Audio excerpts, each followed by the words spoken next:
Hey Nicolette, Hi, Omadai. how you doing? I'm good. Karibu to Amadai podcast. Thank you for having me. Why did it take you so long? I don't know. You didn't look for me. Is it because I'm black? It's because you're an Arsenal fan. We have to Wow. make you suffer a little more. Why is it? Why do people hate Arsenal so much? Because you guys are mouthy. You're so mouthy.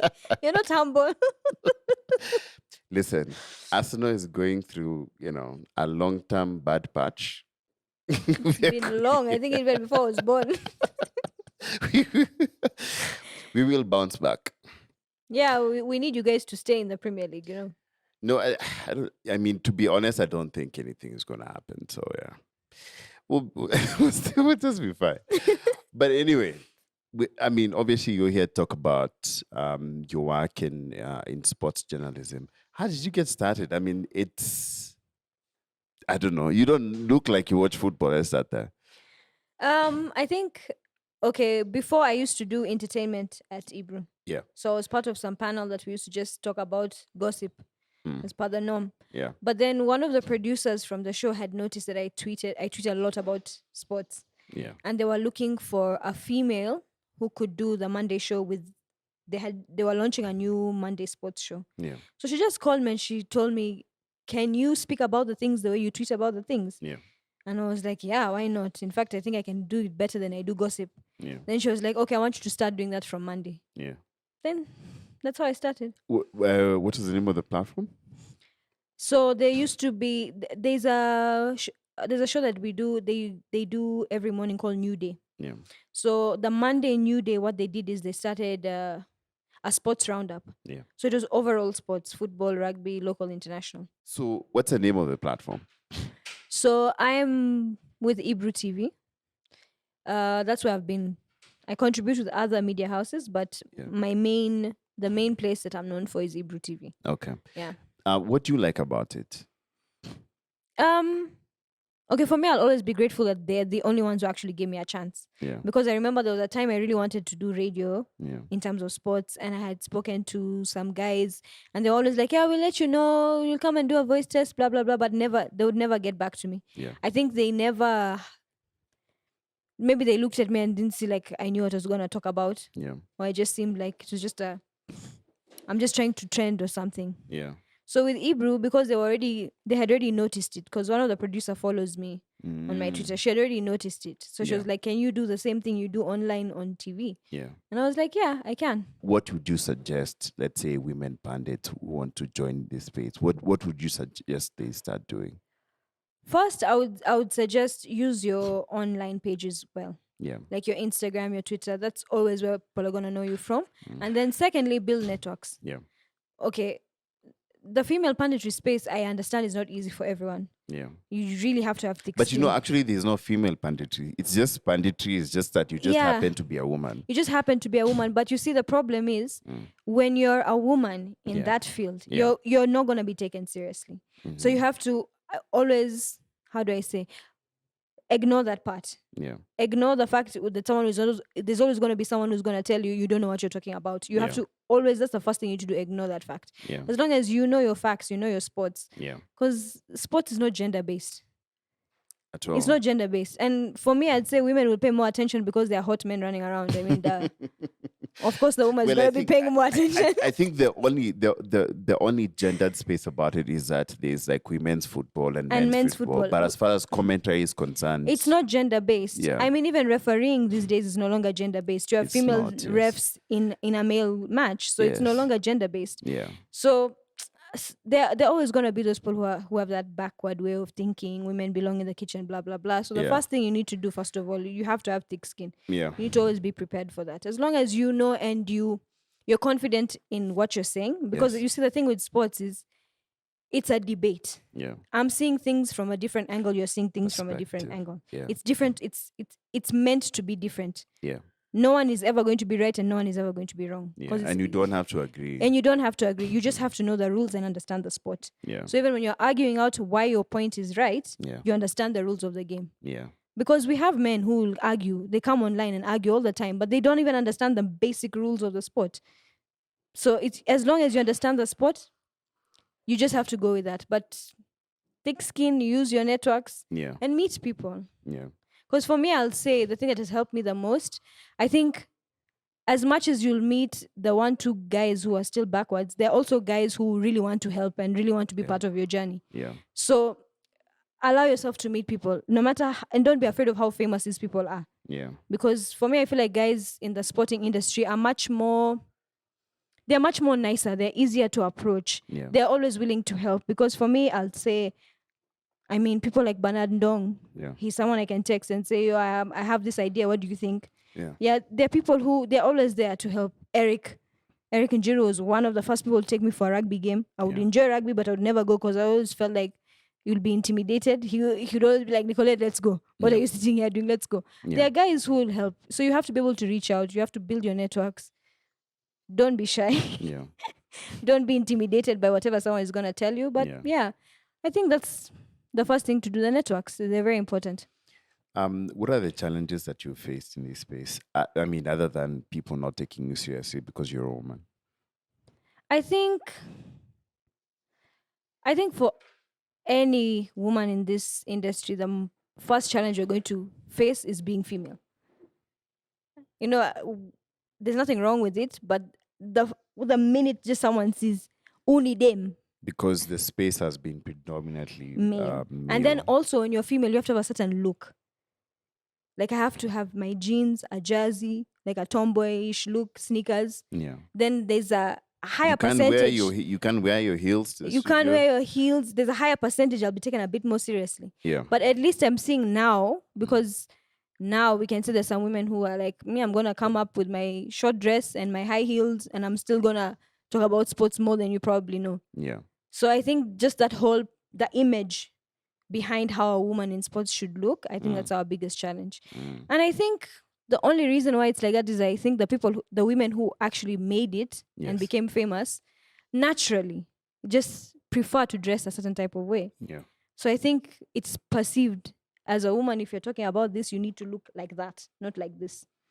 But then it's complicated because that is, It's not, it looks like it's meant to make men feel comfortable, but yeah, and it's not the how case. about- Yeah. yeah. But how about you? It's very Yeah, weird. I think that's one of the biggest challenges. And then if you're comfortable being how you are, Yeah. you just also have to know this industry is full of the weirdest men you're probably gonna meet. Yeah. There's always gonna be that guy who's gonna be like, I can see what you do, I am so and so, I can help you become even bigger. And then the intentions were never to make you become even bigger, because you're always gonna meet those kind of people. So exploitation. Yes. Are you saying that it's more in like sports media than media in general because there are very few women? I think in sports media, why it would be more is because there's that hunger for what I would say with most women is there's that hunger of I want to be known Yes. that I can do what I can do. Yes. So I feel like we sort of make ourselves a target. Yeah. Because you see, as much as I'm telling you to network, you're gonna meet those guys who are gonna be like, yeah, give me your number, I can help you out, and then that becomes Yes. a whole different story. Yes. So I think that's the reason we have this thing that we're aggressive, Yes. we want to be hard, Yes. and it kind of makes us more prone to exploitation. But do you think that it would be okay if it's consensual rather than when the woman is being exploited? The problem is Yes. there's a consensual. There's nothing wrong with that. Like sometimes you just vibe with someone and you're in the same industry. Yes. But then there's I'm refusing your advances, and because of that, you've decided you're going to sabotage everything I try and do. Yes. Because that is there a lot. And I think Yes. that is kind of the leading reason as to why we have less women in journalism. Yes. And especially in sports journalism. Yes. Because if I mess up with this particular person, because this particular person holds a certain weight Yes. when it comes to sports journalism, Yes. it's just going to mess up for me, because of course someone is going to ask, hey, I've seen you talking to this chick, what's your opinion on her? Yes. Then someone will be like, that one, Sombua, leave it. Yeah. That's the problem. Okay. What would you say are some of your highs as far as this space is concerned and this career? I think for me, some of my highs would be, first of all, being recognized Yes. as a person who does sports. Yeah. Because that fact, when someone just is like, oh, I know you do that thing, you feel good. It's for me, Yeah. I feel like that's the first thing. The second thing was actually being given that opportunity without having to use back doors. You Yeah. get, because the Yeah. person who allowed me to be on the show, first of all, was a Yes. woman. Yes. Secondly, my co-host at Mm. that time, who's Yes. Delvin, who's now our producer for Soccer 360, Yes. he was an easy person. He Yeah. never looked at me as you're female and I'm male. Yeah. We're just people in sports. Yeah. For him, the gender thing, it didn't even cross his mind. Yeah. Even sometimes the guys on the show have to keep telling him, Nicolette is here, she's a girl, don't say this in front of her. And he's like, oh, she's our G, but we're just Yeah. So I think for me, I'm lucky that I met the right people. Okay. As much as it took a while, but I think that's the first time being on air and speaking about it would be one of my highs. Okay. What would be your advice for people who want to, especially women who want to fast start up in this space, but also, take it, to the next level? I think don't limit yourself. Yeah. If you feel like you want to act Sky Sports because of an analysis that you feel they did not as well as you could, do it. Yeah. I think these guys see them, because especially now in Kenya, I feel like the whole world is on us right now. Yeah.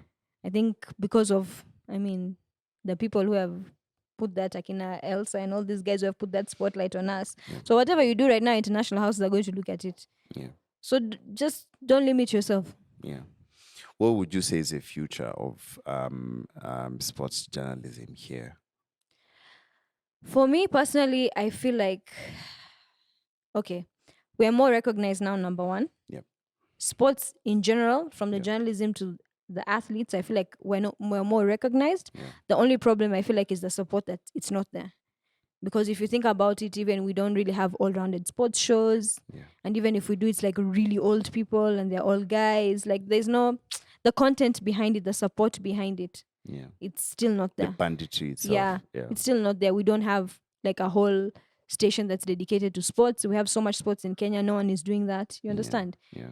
I know Mad Goat has been trying to push like a local sports show online, and there's a lady who's actually the host, but still there's no support behind it. You understand? Yeah. There's no people sharing this is like a local FKF Premier League sports show. Yeah. I think with the support behind this is what's lacking. What can be done to make sports more accessible? Because, like you're saying, we don't have. We don't have. Yeah, I think the content around it. I think brands coming up and supporting the content behind it. I mean, brands come up and support entertainment. Why can't they come up and support sports? Yeah. Don't wait for someone to break a record. That's when you're coming to support it. Yeah. Support it from grassroots. Yeah. I mean, it's happening. International guys are the ones supporting grassroots clubs. Why? Why can't we do it ourselves? Yeah. What would you say is the future for you? Where do you see yourself If in it was 5 up years? to me, No. I mean, maybe not in 5 years, but like what? I mean, so you've done this and you're really good at it. You're known for it. Not only on social media, but you're also on TV and stuff. Where do you see yourself? Going for maybe not in 5 years. for yeah. me, no, for me, I Yeah. think what I would really want is, number one, because I'm in that content space. Number Yeah. one, I would really want to have like an all-rounded, proper sports station. Like for me, that's what I feel like we need. Yeah. That would be. If Super Sport are listening to this right now, guys, like, I'm here. A Kenyan Nicolette TV. it would be nice to be able to have something like that. Yeah. Because also I feel like as much as sports journalism is there, we're the voice for the people Yeah. in the industry. Yeah. And I feel like they also need to be heard. Okay. So that if I'm able to do that, inshallah, Yeah. I would love to do that. Okay. So thank you very much for coming, and thank you so much for your insight. Hi, I'm Nicolette White. I am a sports pundit on Ebru TV's Soccer 360. Thank you, Wamadai, for hosting me on the Wamadai podcast.